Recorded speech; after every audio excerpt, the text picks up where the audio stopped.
ایک وہ کلپ دیکھا ایک جلسے کا جس کے اندر مریم نواز صاحبہ یہ جلسے کے اندر وہ کہہ رہی ہیں کہ میری ایک چھوٹی سی سرجری ہونی ہے جس کے لیے جو ادھر نہیں ہو سکتی، لیکن ساتھ انہوں نے یہ کہا کہ اگر یہ مجھے کہیں گے بھی تو میں باہر نہیں جاؤں گی۔ یہ چیز جو ہے یہ اس لیے ہوئی جو انہوں نے یہ کہا کیونکہ یہ آلریڈی یہ it may not be public لیکن یہ نون فیکٹ ہے کہ انہوں نے ریکویسٹ کی کہ جی ان کو ان کا نام ECL سے ہٹانا چاہیے۔ جب ان کو پتہ لگا کہ یہ ECL سے میرا نام نہیں ہٹایا جا رہا تو انہوں نے یہ کہا کہ اس سے پہلے کہ جی گورنمنٹ کا کوئی بندہ آ کے کہے میرے بارے میں کہ جی یہ باہر جانا چاہتی ہے میں خود اس چیز کا انکار کر دوں۔ یہ ایک عجیب سی بات تھی جو انہوں نے کی کہ جی مجھے اگر یہ کہیں بھی تو میں نہیں جاؤں گی۔ تو اس چیز کو چلیں چھوڑیں، ویسے ٹھیک ہے ادھر ہاسپٹلس کی اس میں دیر از لاٹ آف روم کہ جی امپروومنٹس کی ہمیں اور ہاسپٹلس کی بھی ضرورت ہے، اس کے اوپر کام ہونا چاہیے۔ لیکن ہماری حکومت اس سلسلے میں جو آتے ہی جو دیکھیں ہاسپٹل بنانے میں آبویسلی ٹائم لگتا ہے، ٹیکس ایئرز، اینڈ ایک بلڈنگ کو سٹارٹ کافی سارے پروجیکٹ آلریڈی میرے خیال ہے اناؤنس بھی ہوئے ہیں، شروع بھی ہوئے ہیں۔ جی رائے صاحب آپ کی طرف آتے ہیں، چونکہ جون جولائی میں بلدیات کی طرف بھی ہم لوگ آ رہے ہیں، حکومت الیکشن کرانے کو جا رہی ہے، لیکن اگر ہم بلدیاتی سسٹم کی بات کرتے ہیں تو جو آپ کے دور میں بلدیاتی سسٹم تھا آپ نے کورٹ کے کہنے پہ الیکشن تو کروا دیے تھے لیکن نچلے سطح پر آپ نے کسی چیئرمین کو وائس چیئرمین کو اختیارات نہیں دیے تھے، اس کی کیا وجوہات تھی؟ کورٹ کے کہنے پہ الیکشن ہوئے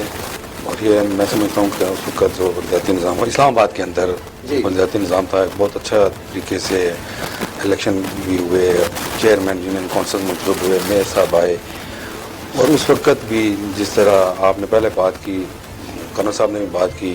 کہ ہماری جو بیوروکریسی تھی وہ نہیں چاہ رہی تھی کہ یہ بلدیاتی نظام چلے۔ اس وقت بھی ہمارے آگے جو دیوار کھڑی کی ہوئی تھی وہ بیوروکریسی نے دیوار کھڑی کی ہوئی تھی، اور بیوروکریسی اپنے اختیارات کو نچلی سطح پر منتقل ہونے نہیں دے رہی تھی جس کی وجہ سے وہ نظام خراب ہوا۔ لیکن اس کے باوجود بھی الحمدللہ پچھلے جو 4-5 سال میں خود بھی اپنے ایک UC سے چیئرمین بھی ہوں، چیئرمین یونین کونسل تھا، اس کے بعد میئر جو ہمارے تھے انہوں نے بھی کوشش کی، لیکن ہمارے جو رولز تھے ہمارے دور اقتدار میں بھی وہ پاس نہ ہو سکے، اور جب یہ PTI جو نعرہ لے کے آئی تھی کہ ہم گراس روٹ لیول تک منتقل کریں گے، اختیارات کو منتقل کریں گے، لیکن 2.5 سالوں میں انہوں نے بھی کچھ نہیں کیا۔ قدر صاحب آپ کی طرف آتا ہوں سر، جیسا کہ ہم عام آدمی کی بات کر رہے ہیں تو وہی بات ہے کہ عام آدمی کے لیے بلدیاتی سسٹم کا ہونا بڑا ضروری ہے، لیکن سر آپ چونکہ اس بات کو خود بھی ایڈمٹ کرتے ہیں کہ جس طرح مہنگائی کا طوفان برپا ہے اور بلدیات کے جون جولائی میں الیکشن بھی ہونے جا رہے ہیں اور ایک آپ نیا نظام اس میں لانا چاہ رہے ہیں، لیکن جو نئے سسٹم کی آپ بات کرتے ہیں لوگ ابھی تک اس سے نا آشنا ہیں، آپ صحیح طرح سے لوگوں کو اویئرنس نہیں دے پا رہے اس کی، اور کیا ہم یہ سمجھیں کہ جس طرح مہنگائی کا طوفان ہے آپ بلدیات کی طرف جائیں گے؟ جی بلدیات تو ابھی عدالت نے بھی کہا ہے کہ جی وہ کرنے ہیں، اس کا اسکیجول بھی ٹینٹیٹیو ایک آیا ہے، اس کے اوپر ڈسکشنز چل رہی ہیں کہ جی اس کو کیا جو یہ ٹینٹیٹیو جو پروگرام آیا اس کے مطابق ہو یا اس کو، کیونکہ اس میں میرے خیال میں کوئی جو لوکل گورنمنٹ کا سسٹم جو پہلے انٹروڈیوس کیا گیا جس کا نوٹیفیکیشن بھی ہو چکا ہے اس میں بھی شاید کوئی تبدیلی کی بات ہو رہی ہے، تو اگر تو اس میں کوئی تبدیلی ہے تو پھر شاید یہ جو ٹینیور ہے جو اسکیجول آیا ہوا ہے شاید اس کو کوئی ترمیم اس میں کرنی پڑے، لیکن دیکھیں بلدیات تو جی ہونا ہی ہونا ہے، اینڈ آئی تھنک لوگوں کا یہ رائٹ ہے کہ یہ سسٹم آئے تاکہ گراس روٹ لیول تک power distribute who and funds بھی جو ہیں وہ گراس روٹ لیول تک پہنچیں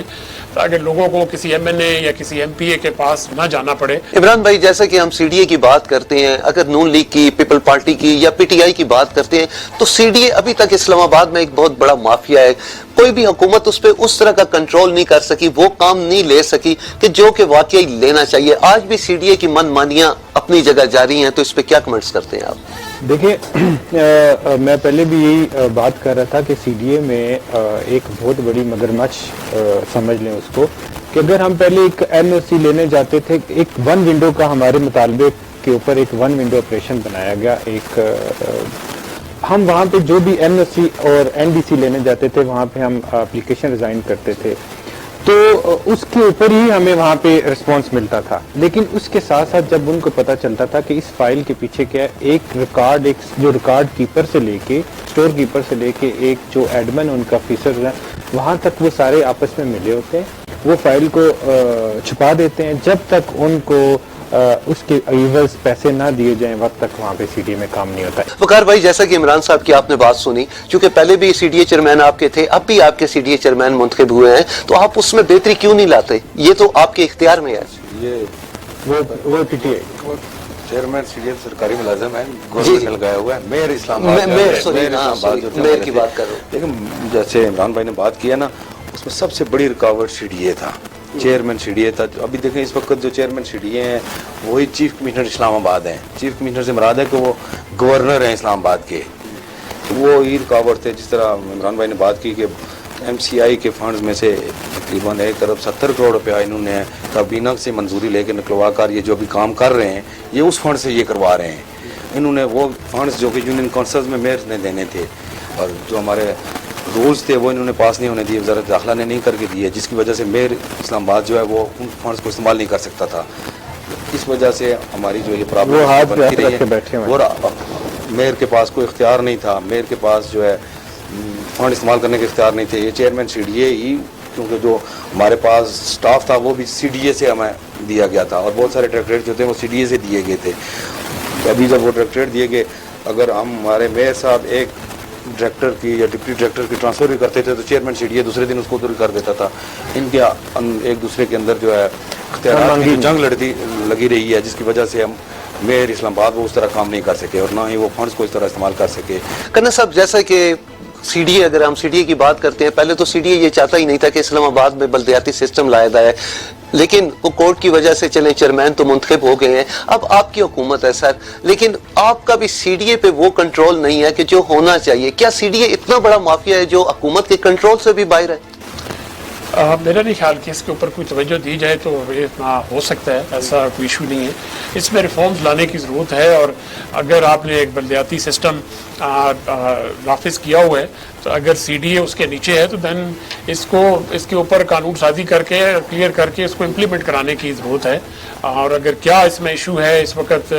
یہ کیوں نہیں ہوا، اس کی میں سچی بات ہے مجھے اتنی انفارمیشن نہیں ہے، لیکن ہونا یہی اصولاً چاہیے کہ اگر آپ نے بلدیاتی سسٹم ان پلیس کیا ہوا ہے اور یہاں کا میئر ہے تو then C D A should be under the mayor and اس کے مطابق وہ چلنا چاہیے. لیکن کیا وجہ ہے مجھے نہیں پتہ. عمران بھائی، اینڈ میں آپ کیا کہیں گے؟ گورنمنٹ کو کیا پیغام دیں گے؟ سر دیکھیں، میں آپ کو بتاتا ہوں، سی ڈی اے میں جو ہمارے اسلام آباد سے